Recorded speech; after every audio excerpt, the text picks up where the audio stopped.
Hi everyone, I am Rebecca from ChemKnits, and right here I have a lot of leftover dyes. I have a couple like this and this one that are mixtures of 3 primary colors that I used for rainbows, and I rinsed out measuring tools and containers. But then I have some other colors here that I think, that's a pink. And I have some other colors that I don't remember exactly what I had used them for, but I had left them in cups in this container, and now I'm like, gosh, I want to do something to use it up. Now sometimes I have a container where I collect leftover pigments. This is how full it is right now. We may, if we want more color, maybe we'll go to that and see what we have as well. But gosh, I really am blanking.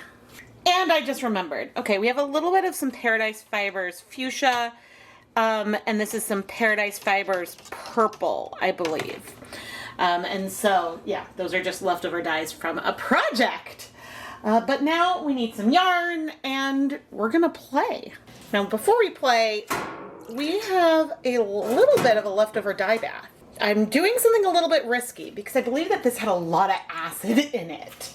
Like many tablespoons of white vinegar. And the concern is really just that the colors will strike too fast to our yarn, but we're gonna be using some non-superwash today. This yarn is Knit Picks Wool of the Andes worsted weight yarn. The yarn is 100% Peruvian Highland wool. It is a wonderful workhorse yarn. It felts beautifully. I have not felted a ton of my hand-dyed yarn. Acid dyes, like if you use a lot of heat, they can bleed out, and so I always recommend washing yarn dyed with acid dyes cold, in cold water. But you can see that this yarn is not the most absorbent. You know, just setting it on here and it's not very wet. Whereas a lot of the superwash yarns that I use frequently, if I were to just pop it in a dye bath, it would soak up that water really, really fast. Now, one thing I don't really ever do is scour the yarn or wash it with soap in advance of dyeing to help things get nice and wet. But we definitely need more liquid. So here's maybe another 3 cups of water. This has more acid in it. It started out with, gosh, 8 cups of water and probably 2 tablespoons of white vinegar in it. Now, I may not want to add too much more volume yet because we will be adding volume in when we eventually bring over the dyes. But I do want the yarn to be a little more saturated. Some yarns you can get away with dyeing dry, and this is not one of them. I probably need more water. I was really hoping to avoid that, but it's not that big a deal.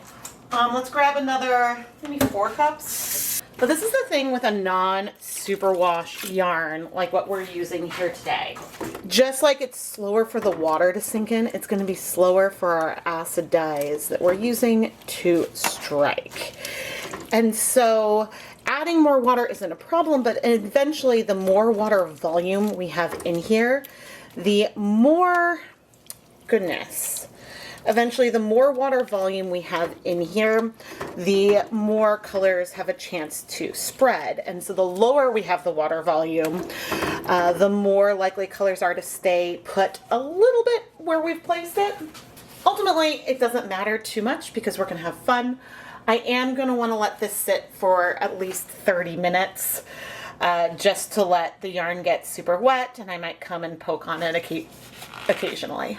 Would it surprise you to learn that I have changed my mind on how I want to go about this today?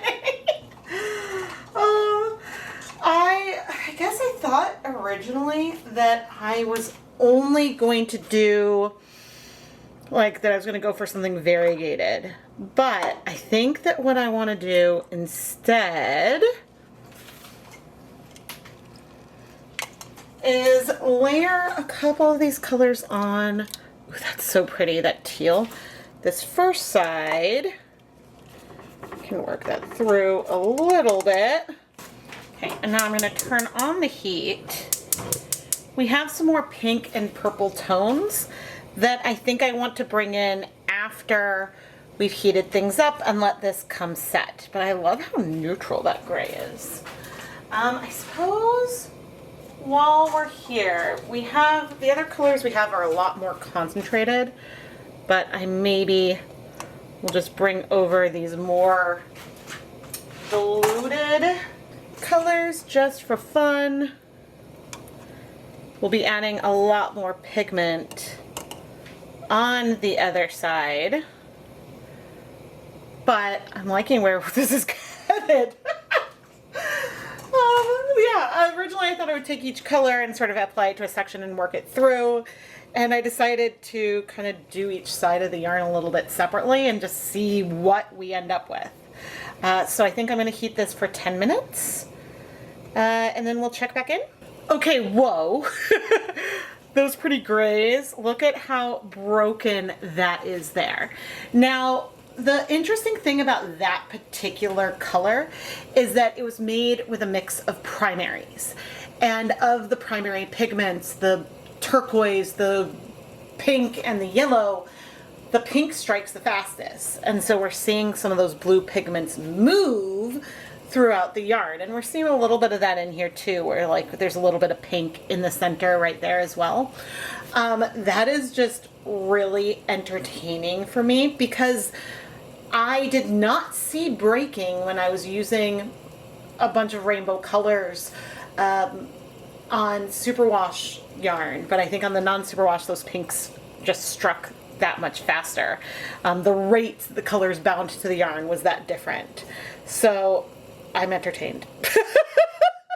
There's still 6 minutes on the timer though. I mean, this is pretty on its own. Let's see. There's still some blues in the water. Oh my gosh. I mean, what a difference superwash versus non-superwash. Now we see, interesting, a lot more of the pigment like on the bottom almost even. That is just amusing to me. Okay, what I'm gonna do is take some of those colors that we had at the beginning and add a lot of water to it. Now this is a different pink than the one, I want to pour that up there. This is a different pink than the other pink that struck fast. So I don't know how fast that's going to strike. I'm going to bring that there, and then we're going to do a little bit down here. Things are going to spread, and that's going to be all good. It's very possible, as I rinse the cup out, that the pink is the same pigment, although now that I'm looking at it, it does feel like it's ending with something that feels much warmer toned, and that maybe there's a few different pigments in there and it's not a primary. All right, I'm now coming in with, oh, I wanted to add water. See, sometimes I forget. It's like, oh man, this is gonna pour so fast, and it's still gonna pour pretty fast. There we go. We may still have some of those like green undertones and things, but I'm curious to see what will happen, what these colors will do. And so, gosh, I guess I'll set a timer and come back. Let's check in after 5 minutes because we saw a big difference last time after 5 minutes.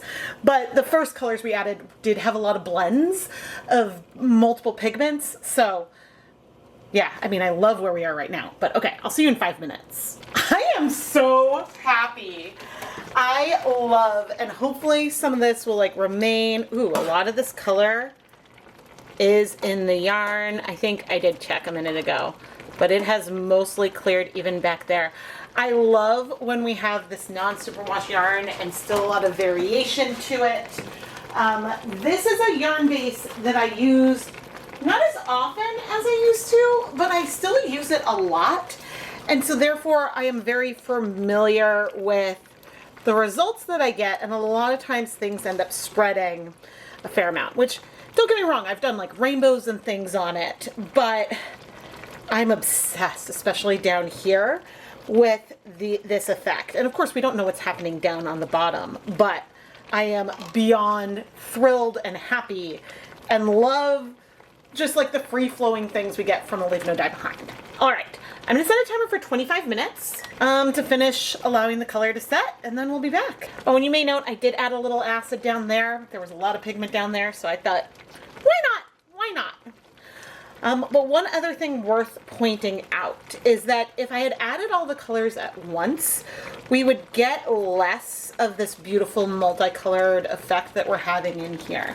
By layering the colors sort of at first and then coming back and adding different colors, that's adding to the dimension that we have, because some of the pigment has already struck and the dyes aren't mixing before they bind onto the yarn. This is still so beautiful. I just turned off the heat, and if you're ever curious, I have a burner here and a burner there. So let's see. Ooh. It's so funny, the color is definitely darker on the bottom, but not in like a bad way.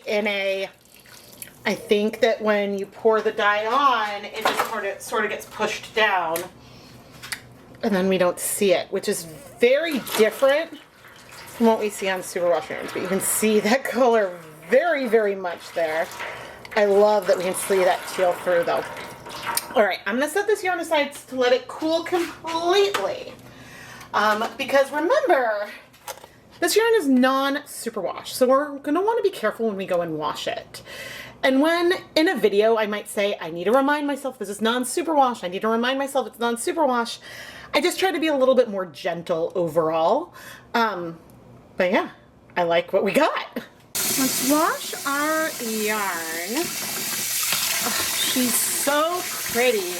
I love this combination. You know, this color combination reminds me of, I think it was the Noivern colorway I did a couple of years ago. And if you don't know what I'm talking about, those are Pokemon. But I added some dish soap, and we aren't seeing any color bleeding. Now I am remembering to be gentle.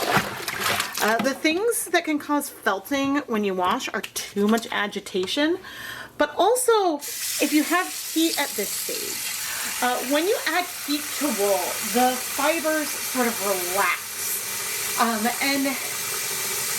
and so they relax, and then if you shock them and let them get cold too fast, then they can become disordered and cause felting.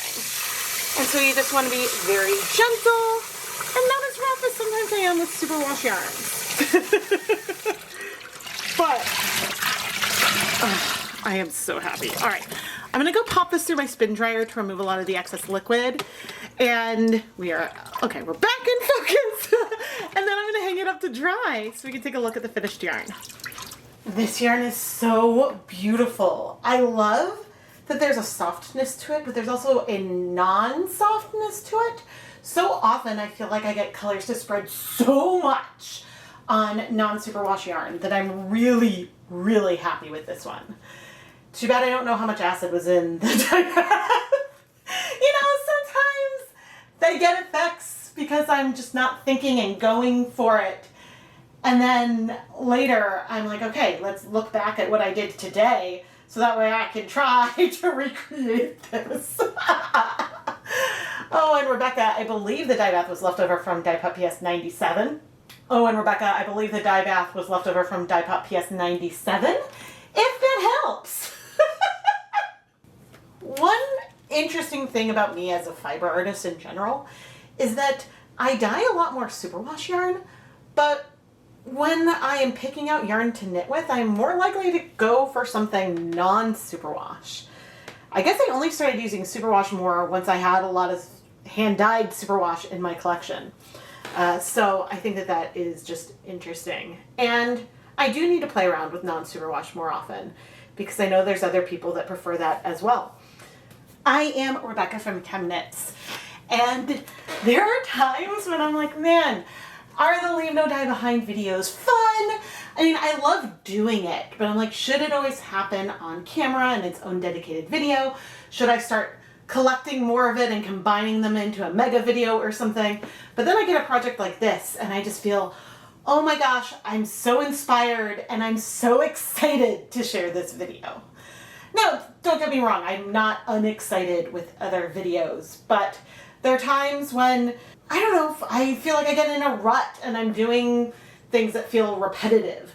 Not in terms of the final result, but in terms of the technique and things. And so I'm just so happy with this one. And I really hope you like it too. Please subscribe and turn on notifications so you never miss a new video. This is by far the biggest thing you can do to help support the content here. But if you're looking for other ways, you can also join to become a channel member and get fun ChemKnits emotes. Or you can go and check out the ChemKnits Creations Etsy shop and bring home some yarn that has been featured in one of my videos. Thank you so much for watching.